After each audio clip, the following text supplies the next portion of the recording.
8 a.m., the press room of the San Francisco Examiner. 4 giant cylinders are feeding 300 pages a second through the press, producing 20,000 newspapers in an hour. For the Examiner and the other 1,500 papers published each day in the United States, the process begins hours earlier at the daily news meeting, where the executive editor meets with his department heads to determine what stories will run that day. My job is to be responsible for and oversee the paper as a whole. That means the news hole, the non-advertising part of the newspaper. It's the place where we put what it is we do every day. So usually that ranges in various papers. We like to think it's 50-50, so in other words, the news of the newspaper, the editorial product of the newspaper gets less than 50% as compared with the ads. News is drawn from an enormous variety of issues and events. In order to cope with this vast and ever-changing landscape, newspapers long ago established the tradition of assigning correspondents to cover regular beats, like the White House. I'll have more to say about that at a later time. Nothing can replace being at the White House. I mean, to actually be one-on-one, eyeball to eyeball with the President of the United States. Today, no matter how quickly newspaper reporters react, they cannot keep pace with the flow of information.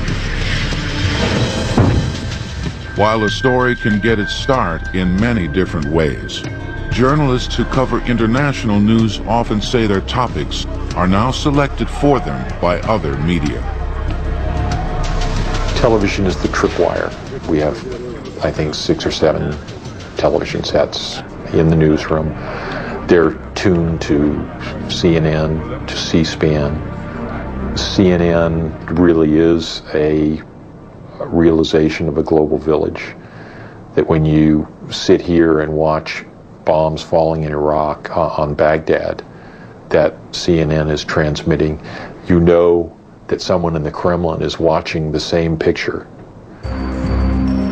Although newspapers have never been unbiased, the expectation that they give the public a reliable report about what is happening in the world has afforded the press special protections and privileges not extended to other businesses. In our society, there is no other institution except for the press that really can make a president accountable, can question a president. If you can't question a president, he can be a dictator. He can rule by edict, by order. So I really put reporters on a high plane in our society because that's what makes a democracy. In following a story, reporters rely on their own observation, interviews with sources, and public records. Even so, many claim that arriving at the truth is a challenge. I think that news has always been managed, certainly since I've been covering the White House. Managed, manipulated, controlled, but I think that's always been true in our country. There have been reports that you were told directly or indirectly at least twice that the Contras were benefiting from the Iran arms sales. Is that true? And I'd like to follow up. Helen, let me just say, no, that is not true at all. It became a state-of-the-art in the Reagan era. We get spin every day here. Thank you. Mr. President, you didn't answer the question on Poindexter. Did they deceive you? You didn't answer whether Poindexter and North deceived you. Every president I've covered has tried to manage the news and control the output and the outlook. The process of shaping a story is one of give and take between a reporter and her editor. Always, they are on a race to meet the deadline. Okay. So, in an hour and a half, we'll lose the ability to report it. So, let's just grab what we can, and then we'll slow down. We're driven by getting things quickly, and in the surge to get there first, sometimes the truth is sacrificed. And we have to keep going back to what My assistant city editor told me when I was a copy boy on the verge of becoming a reporter, get it first, but first get it right. Reporters work on video display terminals connected to the paper's main computer. Their stories go directly to a copy desk for editing. The graphic arts department supplies photos and illustrations. Some photos are shot by staff photographers. Others are retrieved from an Associated Press database that contains over 500 images and is updated every 24 hours.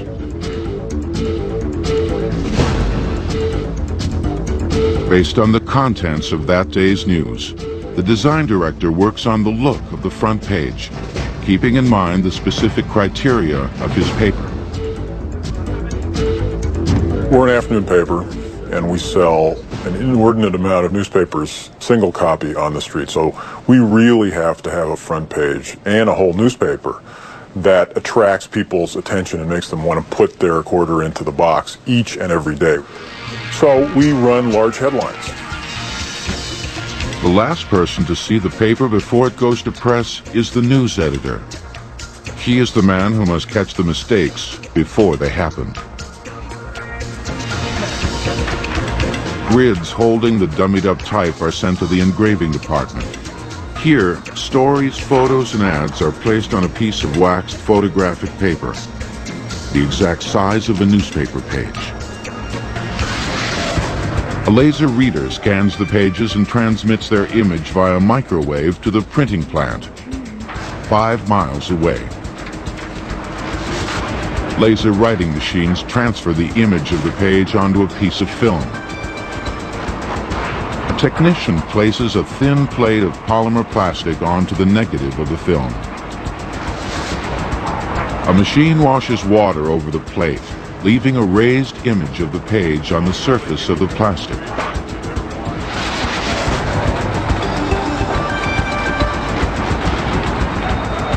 Workers wrap the plates around cylinders, 1 plate per page. Each cylinder holds a total of 16 plates. Robots transport 1,700-pound rolls of newsprint, 7 miles long, to the press.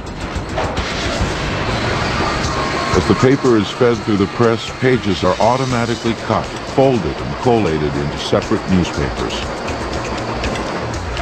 Although each step happens at top speed, reporters admit they are no longer in the business of breaking news, whether they work for the Examiner or any of the morning newspapers.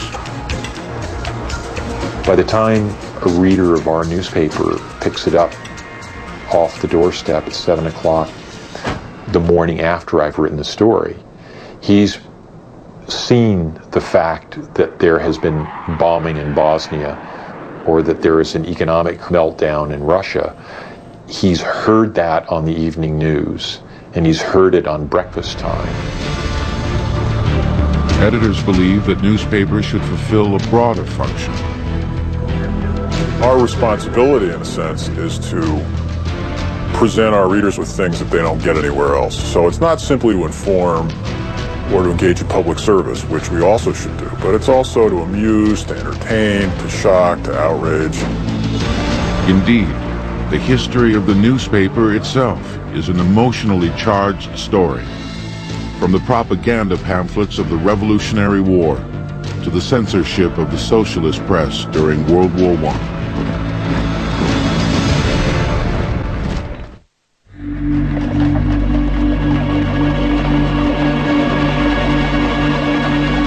The death of a king, danger to the nation, or the emergence of a new leader have always been considered newsworthy events. In the ancient world, as through much of human history, such news was delivered by the only means available, word of mouth. From even the earliest times, a high premium was placed on the speed and accuracy of the news. Messengers were trained to heighten their physical endurance and to sharpen their memory by rhyming phrases into long epics like the Iliad. When One of the first improvements on spoken news occurred in ancient Rome, when Julius Caesar initiated a daily news sheet with reports on the Roman Senate. During the Middle Ages, monks and scribes laboriously reproduced manuscripts by hand. Then in the 1440s in Mainz, Germany, Johann Gutenberg began experimenting with movable type. By casting individual letters out of metal, he created pieces of type that could be combined and recombined over and over again. In a process that took 2 years, he set and printed an edition of the Bible. Gutenberg's invention forever changed the course of human history. Its full impact made itself felt 50 years later, in 1493, when a press reproduced 1,000 copies of a letter written by Christopher Columbus to his queen, announcing the discovery of a new world. The newspaper was on its way. But by modern-day standards, information moved at a snail's pace. In colonial America, newly arrived settlers waited for months for news from home traveling by ship. The earliest efforts at reporting, actually, in the United States were simply printers walking down to the docks and trying to get the news a little bit quicker so they could put it into their newspaper. Then somebody got even more industrious, and they got a rowboat and rowed out and met the ships a little bit earlier. Newspapers were a spirited voice in colonial society. After the British Crown imposed a harsh stamp tax on the sale of newspapers, publishers like Benjamin Franklin used bold graphics to trumpet the cause of independence and became a major force in fueling the Revolutionary War. These papers were not objective, they were not fair. They chose sides, and they fought for that side, and they helped make a revolution by doing that. At the beginning of the 19th century, news was still traveling only as fast as men could carry it. One of the great stories of the slowness of news is the War of 1812. The War of 1812 ended. This was a peace treaty signed in Europe, but they didn't find out about it in the United States for many weeks after that. So the biggest battle of the war, the Battle of New Orleans, was fought after the war ended. During the early 19th century, papers were printed on a flatbed press. Printers operated the heavy machinery by hand. The process was slow and expensive. The newspaper had pretty much a rich audience. It was expensive to buy. It cost 6 cents a copy, which was a significant percentage of a working person's salary in those days. So working people really weren't reading newspapers. In the 1830s, the newly invented steam engine was harnessed to power the press, and suddenly thousands of copies could be reproduced. At the same time, the manufacture of cheaper paper and the rise of urban transportation systems enabled publishers to cut the price of their newspapers to a penny a copy. But it was not until the 1840s that the news business would be truly transformed by a new invention, the telegraph. The telegraph, of course, brought faster news, and it allowed news organizations, newspapers all over the country to have information transmitted by correspondents in the field instantaneously across telegraph wires. The telegraph played a crucial part in perhaps the biggest news story to ever hit the United States, the Civil War. It was the story that people most wanted and needed to know about. So during the Civil War, the success of your newspaper depended on your ability to get reports of battles back as quickly as possible. By its very nature, the mechanics of transmitting by telegraph dictated the manner in which stories were written. It was very expensive to transmit this information. We got a change in style of newspapers. Newspapers went from being long, elegant essays to short, truncated reports. And comparable to the writing of the present day, with a short lead and with the movement eventually from the most important item first, and then in descending order the rest of the information. Newspaper publishing was becoming an important industry and New York City its center. In the 1880s, a German immigrant named Joseph Pulitzer established The World, hired a few top journalists and graphic designers, and turned news into entertainment. There was a revolution in graphics and design and display. They brought in a sense of sensationalism and a sense of excitement and a spirited notion of journalism. The press went from being kind of the gray lady to bold, brassy headlines. By mixing sensationalism and entertainment, Pulitzer created yellow journalism and built an empire. It was not long before a transplant from California, William Randolph Hearst, entered the scene. The 33-year-old Hearst purchased the New York Journal in hopes of stealing a piece of Pulitzer's market share. His first coup was the reporting of a seemingly obscure incident 50 miles off the coast of Florida on the Spanish-owned island of Cuba. Hearst heard a story of a young Cuban woman who was arrested and placed in a Spanish jail in Cuba. And boy, did he run with this story. He sent a reporter down to rescue her, and he got this woman out of jail and brought her back to New York and paraded her through the streets of New York as a great heroine. The following week, an unexplained explosion in Havana's harbor, in which the American battleship the Maine was destroyed, gave Hearst the excuse he needed to promote war with Spain. Indeed, the notion of you provide the pictures, I'll provide the war was a message supposedly from Hearst to his editors and correspondents in the field in Cuba. From the point of view of newspaper publishers, the Spanish-American War was a huge success. It was a nice short war. The correspondents, many of whom had helped really start the war by fanning anti-Spanish sentiment in this country, were all over the place, covering things like Teddy Roosevelt's ride up San Juan Hill. 6 years later, Roosevelt's well-publicized heroics won him the presidency. The fierce competition between dailies forced publishers to resort to theatrics to sell papers. In one of the most widely publicized of these escapades, Nellie Bly, a New York World reporter, set out to challenge Jules Verne's fictional account by going around the world in less than 80 days. People were back home rooting for her. Would Nellie make it? They were taking wagers on her. These were the days of stunt journalism, when James Gordon Bennett Jr. sent Henry Morton Stanley to find Dr. Livingstone in Africa. And the famous quote, Dr. Livingstone, I presume, comes from a story in the New York Herald. People who themselves really weren't traveling much in these days lived vicariously through some of these newspaper adventures. The circulation of the Pulitzer and Hearst dailies each exceeded more than 1 million readers. Throughout the country, newspaper barons amassed such astounding fortunes that many entered the highest ranks of the Fortune 500. No one suspected that the future of the newspaper might soon be in jeopardy.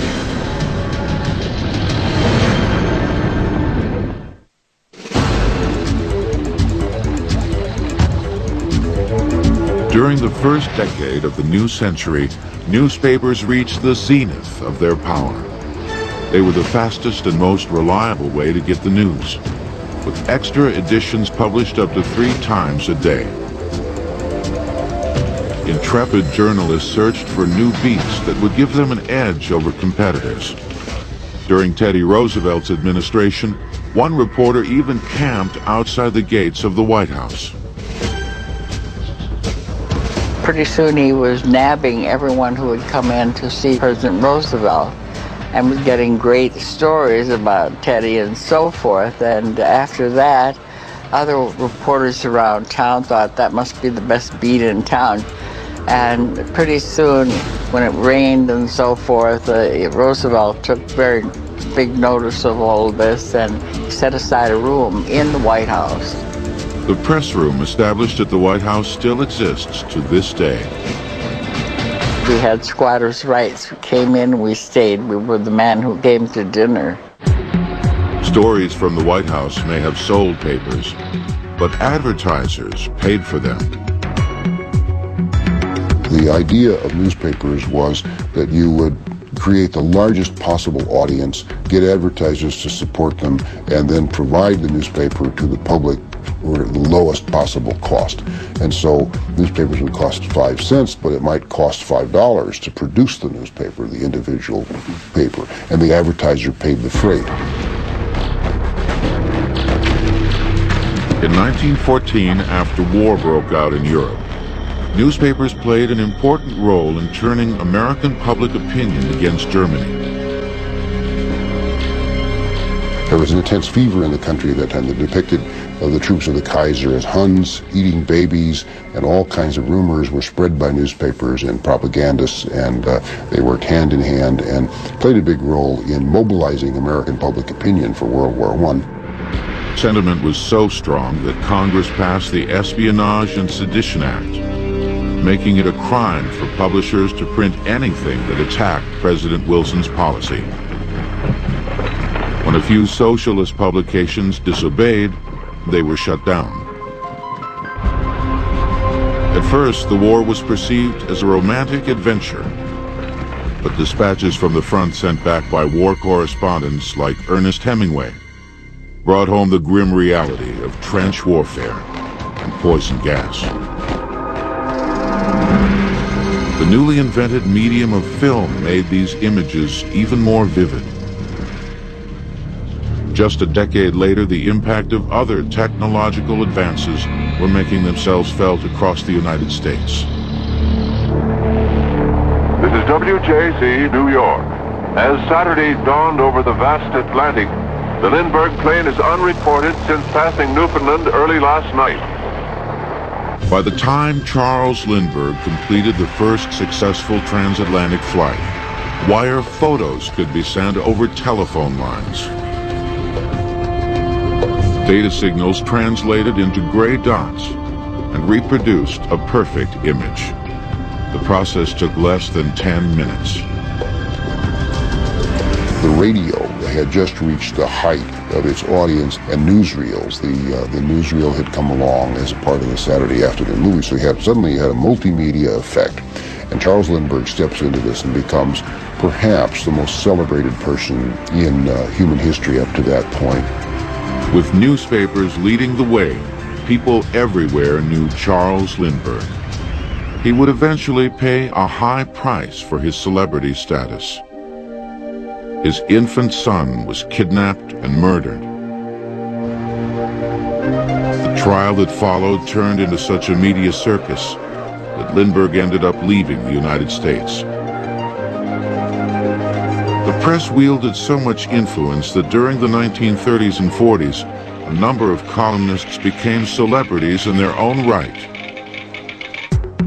Walter Lippmann, the intellectual editor of the New York World, whose opinion was so respected that presidents would not make a move without his advice.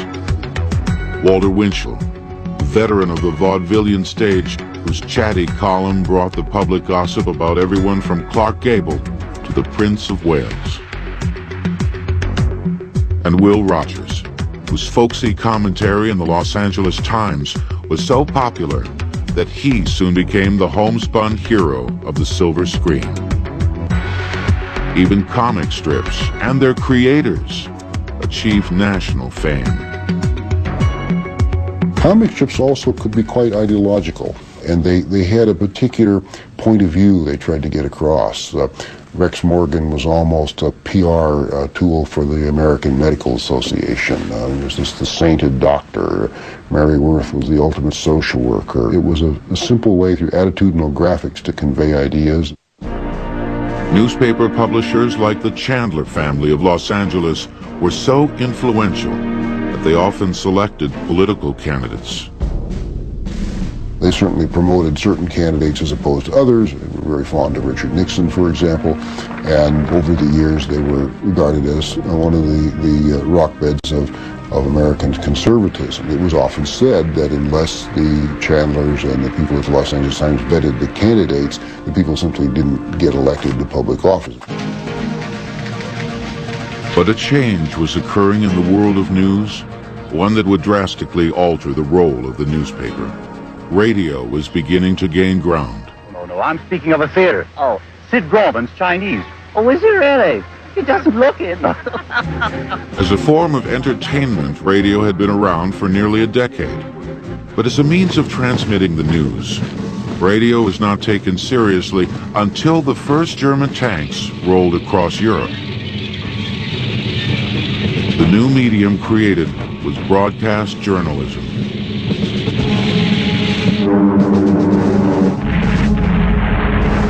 We interrupt this program to bring you a special news bulletin. The Japanese have attacked Pearl Harbor, Hawaii by air, President Roosevelt has just announced.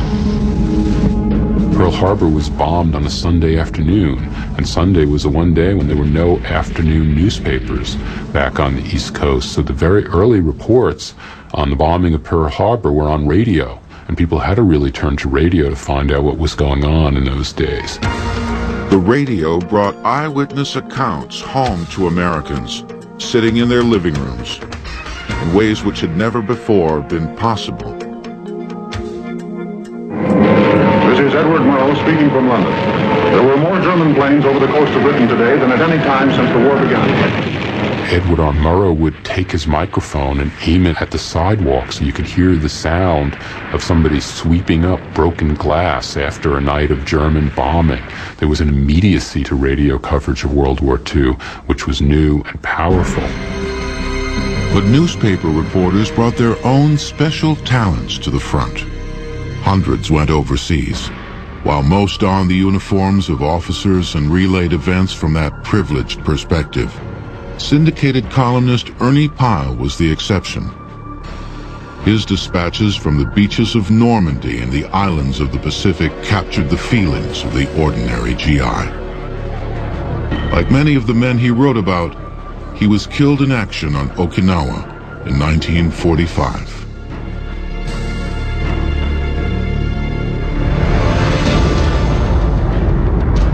By the end of the war, the very nature and delivery of news had been transformed. Radio broadcasts left people with an expectation of more immediacy, and film increased their expectation for a more visceral experience of reality. Newspaper circulation was on the wane, and print journalism was in trouble.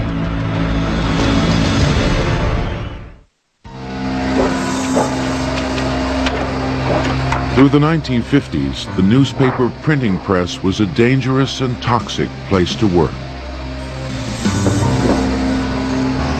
Linotype operators poured molten lead into frames to cast lines of type. They mounted the heavy plates onto cylinders, which pressed the raised surface of the type onto newsprint.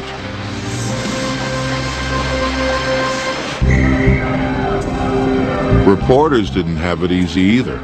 Correspondents in the field had few reliable links with their editors back at the paper. Stories were sent by telex. Teletype operators typed out a code that was transmitted over phone lines back to the newspaper, where a mechanical typewriter printed it out. Copy boys constantly monitored the teletype machines, ferrying information back and forth. And journalists covering important events jealously guarded telephone lines. White House correspondent Merriman Smith credited his 1964 Pulitzer Prize to an uncanny ability to beat rival journalists to the phone. We would ride in presidential motorcades, and in the case of Dallas, there was one phone in the car. In that time, it was known as the telephone car, and the UPI and the AP would share the phone. Well, Smitty always had the intelligence, the wit, to get into the front seat where the phone was. Anyway, he was in the front seat, and he picked up the phone and called in to our Dallas office that 3 shots had been fired at Kennedy's limousine. And then he kept dictating, and the AP man was beating on his shoulder and trying to grab the phone from him. It was mayhem. So they got to Parkland Hospital, and then Smitty jumped out of the car and ran in and grabbed another phone. And in the hospital, by this time, he saw Jackie's #1 Secret Service agent pounding on the car and saying he's dead. In the 1960s, American correspondents once again shipped overseas, this time to cover Vietnam. To the surprise of all, the war turned into the most prolonged conflict ever fought by American GIs. It was the first time that reporters suddenly found themselves in an adversarial position with the United States government. That they found that at these famous 5 o'clock follies, the government briefings, that they were perpetrating lies. And the government did not want the reporters upcountry to be telling the truth. Love me for being over-accessible. While the government was putting pressure on newspapers to spout the party line, a new and strident voice was emerging in American journalism, the underground press. You had this explosion of colorful papers interested in the hippie subculture and interested in drugs, like the Berkeley Barb and the Los Angeles Free Press. And these papers were free in their opposition to the war, would print scathing attacks on U.S. involvement in Vietnam. It helped rally young people in the United States in particular into the streets, into mass protests against the war in Vietnam.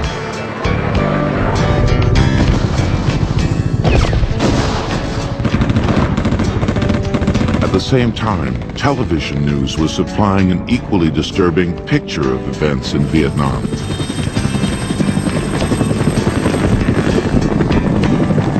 And then in the late 1960s, CBS News, which is where Cronkite was broadcasting at the time, began to be able to bring into people's living rooms pictures of small villages in Vietnam where American soldiers were being helicoptered in to clean out the Viet Cong.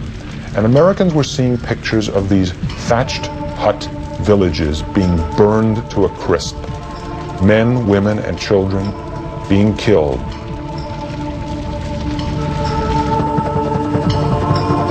The pictures people were watching on their TV screens were more powerful than anything they were reading in their morning papers. As a result, the public began to pull away from the newspaper. In the 1970s, foreign correspondents working in remote locales still relied on the teletype machine to send their stories back to the States. If I traveled outside of New Delhi, then I would go to the local post office and I'd give my story over to a telex operator, most of whom didn't speak any English or couldn't read English. They just could read the characters. And they would type it into the machine, and you'd take a 20-minute nap or have a cup of coffee, or depending on what hour it was, wait for the copy to clear. Realizing that meeting their deadlines depended on the telex, many correspondents found themselves currying the favor of local operators. You made sure that your telex operator had a bottle of scotch each Christmas, and that was more or less it. Everyone in the newspaper business accepted the fact that breaking news, by the time it appeared in the paper, was already a day old. 15 years ago, you couldn't get to your correspondent except by a telegram or through a telephone call that was going to take hours to get through. So it was hopeless to even think about this news cycle. So you were already gearing towards the next. But in the 1980s, this would all change. Reporters began exchanging their beloved typewriters for computers. And then in 1986, an astonishing breakthrough in communication cut the lag time between the occurrence of an event and when it was reported on television. Chinese students in Tiananmen Square were broadcast live via satellite. As a result, newspapers were driven to publish their own stories faster. During the next decade, correspondents began filing on laptops that automatically transmitted their stories over a phone line back to the main computer terminal at their papers. The first time I used the sat phone was in 1995 with the deployment of the NATO-led forces in Bosnia. You know, you're always fumbling with a new technology, and it's very fragile, and you're uncertain as to whether it's going to work or not. And then there's no sweeter sound than that kind of that little when you know that you're getting a line. And there's no greater sense of frustration than when you're sitting in an empty hotel room or somewhere with 1,200 words of blood, sweat, and tears, and you can't get a line. You can't get out. Even when stationed in the most remote locales, satellite communication enabled correspondents to stay in constant touch with their editors. It was early '96. I had a sat phone and went up to the roof of the hotel in Zagreb, and you know, there's a little map of where the satellites were and where you pointed, and that's how you communicated. But even with the help of satellites, newspapers could not match the immediacy of real-time video broadcast. Some believe that the content of newspaper articles have been influenced by fierce competition from other media. I think these days there's less that's off limits. I think that almost everything is publishable these days. I think that's partly because there are more news outlets today than there ever were. There are hundreds of radio outlets, thousands, perhaps millions of internet outlets, dozens of cable channels. Anybody can publish anything any moment they want. More and more, the job of the newspaper reporter is turned into one of interpretation and analysis. You have to be able to tell people why it's important that for them that this event is happening, what this event means in their lives, and focus in on that and be able to interpret. For some, the change has been yet another harbinger of darker days yet to come for print journalism. While for others, the change has brought exciting new challenges.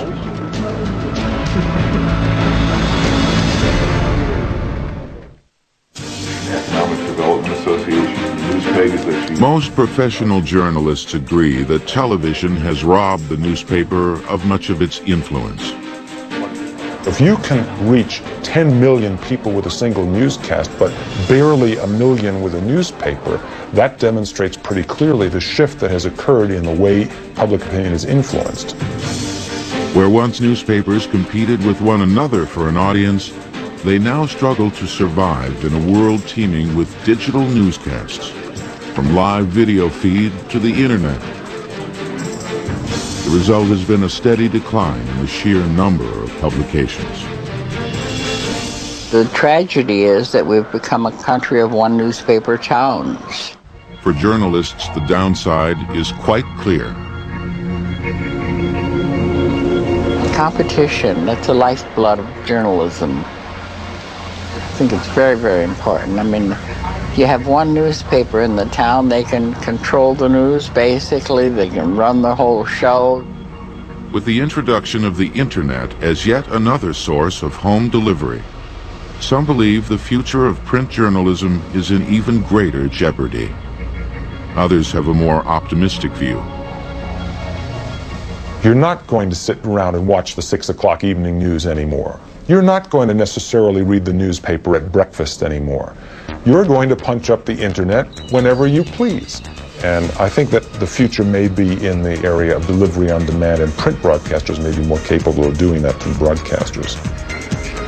For those working at the Media Lab at MIT, the future is here.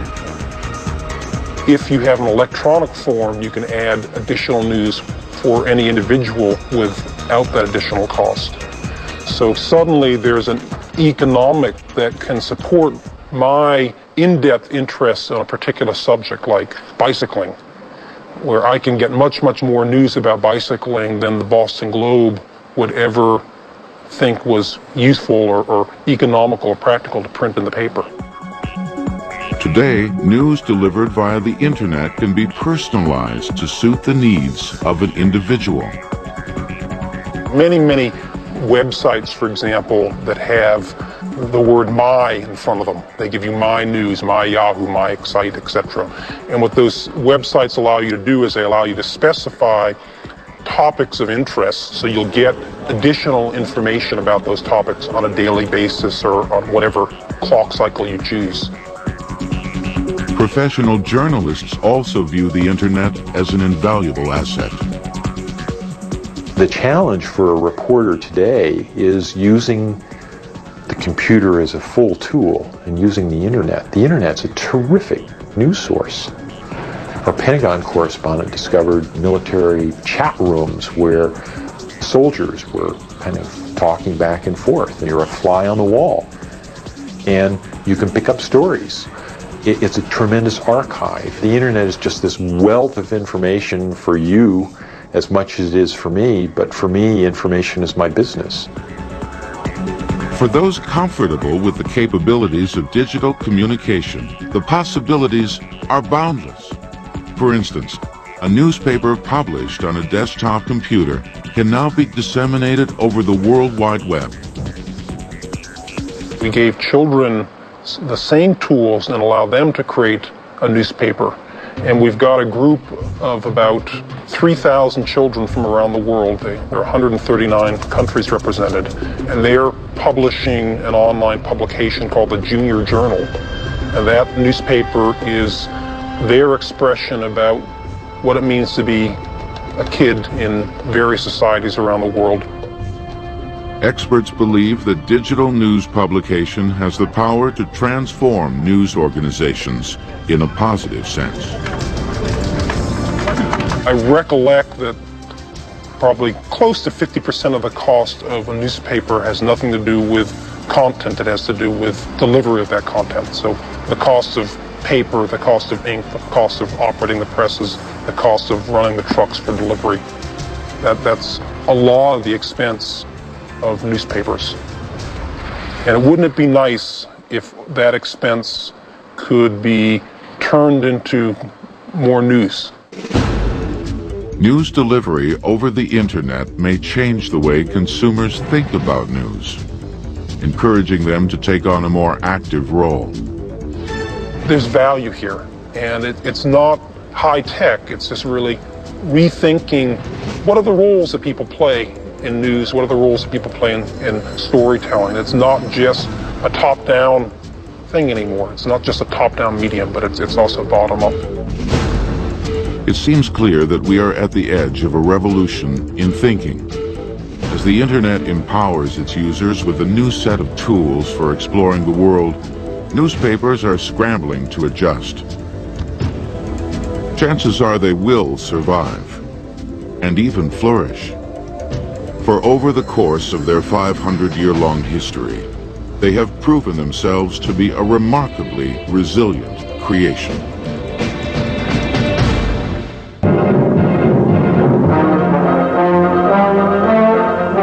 Cosmonaut or astronaut, Russian or American, the pre-launch preparations are much the same. Exercises and drills that discipline the mind and toughen the body for flights into space. It is for such a journey that a Russian spaceman trains in secret in the summer of 1962.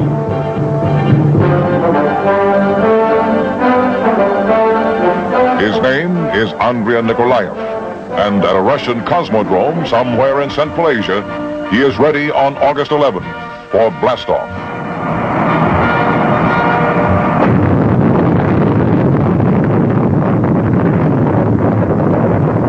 More than 1 million pounds of rocket thrust send the Soviet spacecraft spinning into an orbit that is 156 miles above the Earth at its peak, 113 miles at its low point.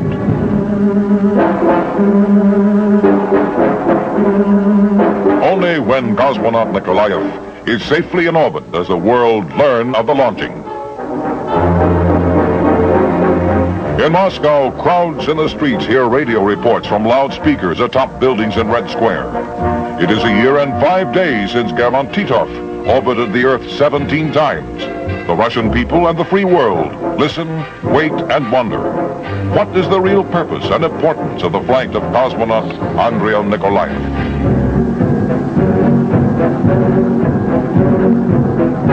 Into the night, the spaceship and its lonely riders circled the Earth at 18,000 miles an hour, making one complete orbit every 88 minutes.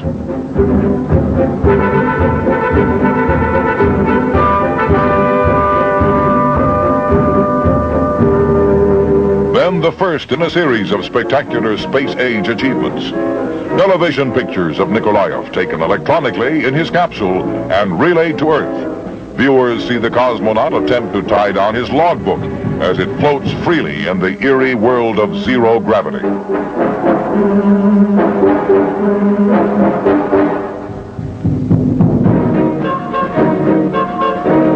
Premier Khrushchev himself takes part in a second communications link between Earth and space, a direct telephone conversation between the Russian leader and Nikolaev.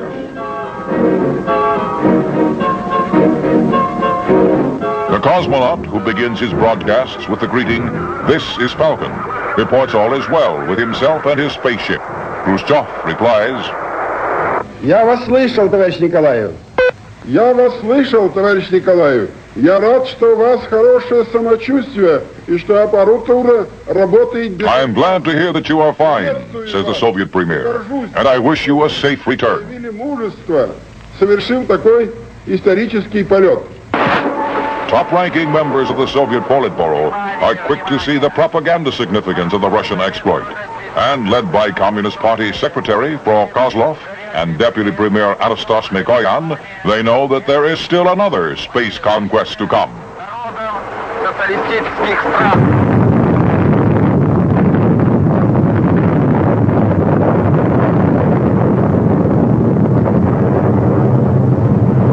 A second cosmonaut, Pavel Popovich, is hurled into orbit 24 hours after Nikolaev. Together they will circle the Earth for 3 days, at one time only 3 miles apart. Each will travel more than 1 million miles in space, ending an historic journey that has taken them out of this world and back by parachuting safely to Earth.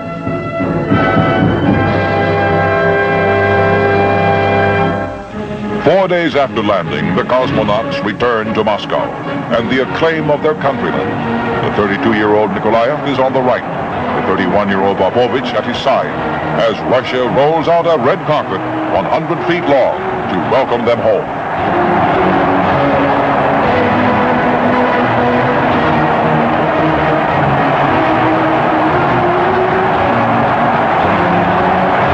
The two men mount the receiving stand and salute as one. Never before has anyone, even a visiting head of state, received a more spectacular and propaganda-conscious greeting. Nikolaev is embraced and kissed repeatedly by Premier Khrushchev.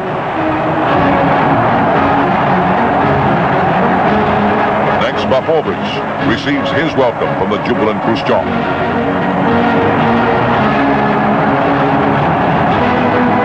Then a 20-mile trip to Red Square, with Nikolaev at left and Popovich riding in an open car.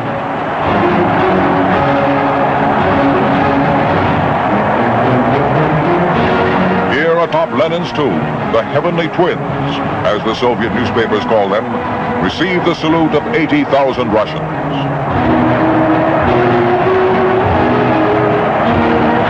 The rest of the world joins too in applauding another milestone on mankind's journey to the stars.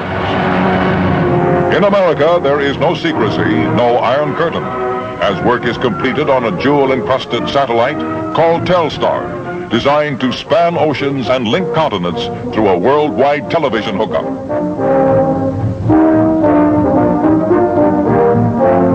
3 feet in diameter, weighing 170 pounds, Telstar is a relay station in space. It is crammed with 15,000 intricate parts, whose purpose is to receive signals from Earth, amplify them 10 billion times, and transmit them back to the ground. The satellite marks the first time a private company has built a space vehicle and paid the cost of launching from its own funds.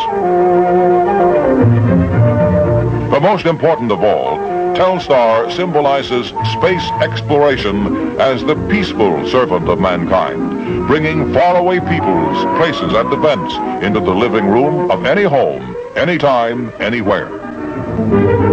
And so, in the free and open and democratic way, all the world knows and waits as the countdown for Project Telstar gets underway at Cape Canaveral. The little communication satellite is tucked in the nose of a Delta rocket that towers 90 feet above the launching pad.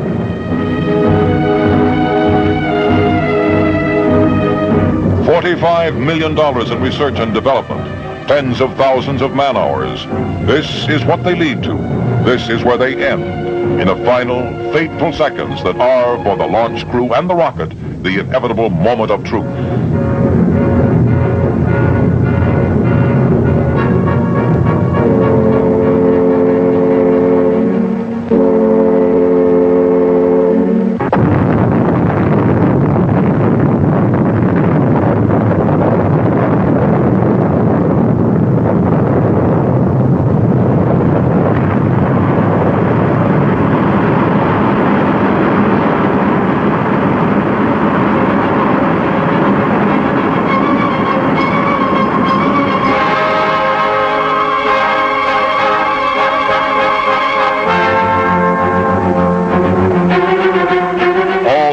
Followed the rocket's red glow, waiting for the blinding burst of flame that will signal the igniting of the second stage.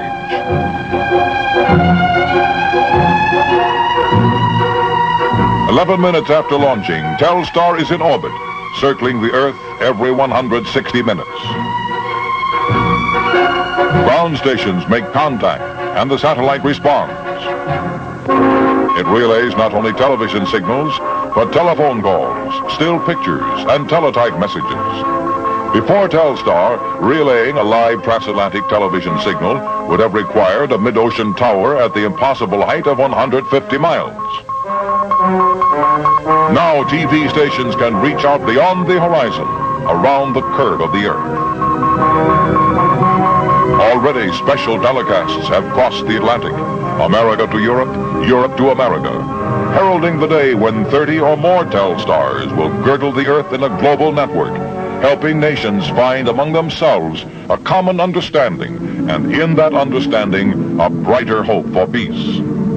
In this search is remembered the words spoken 100 years ago by Abraham Lincoln, words about a divided country that today have equal meaning to a divided planet.